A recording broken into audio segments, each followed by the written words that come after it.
문재인 정부가 집권 내내 강조했던 한반도 평화 프로세스 구상은 이 같은 북한의 ICBM 발사로 무색하게 됐습니다. 2018년 한반도에 찾아왔던 따뜻한 봄날이 언제 다시 찾아올지 기약하기 어렵게 됐습니다. 홍재성 기자입니다. 임기 말까지도 종전선언에 대한 희망을 버리지 않았던 문재인 정부. 북한의 선결 조건 제시와 미중 대립 등으로 종전선언은 이미 동력을 잃었지만 그래도 가장 중요한 성과는 남아 있었습니다. 정부 고위 당국자들은 그동안 북한의 모라토리엄 유지를 현 정부의 가장 중요한 업적으로 꼽아왔습니다.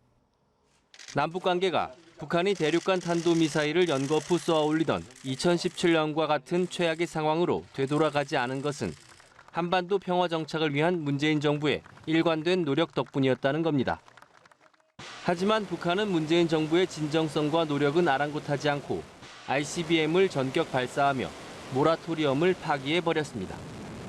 정부가 정세를 긴장시키는 행위를 중단하고 대화에 복귀하라고 매일같이 촉구했음에도 북한은 미국의 전향적인 대응을 요구하듯 무력 시위를 벌였습니다. 결국 문재인 정부는 마지막 하나 남은 대북 정책 성과마저 무색하게 됐습니다. 1년에 무려 3차례나 남북 정상회담이 열렸던 2018년은 문재인 정부의 최고 전성기였습니다. 종전선언과 평화협정을 통해 한반도의 불안정한 정전체제를 종식시키고 항구적이고 공고한 평화체제를 구축해 나가기로 합의했습니다. 이제 우리는 결코 뒤돌아가지 않을 것입니다.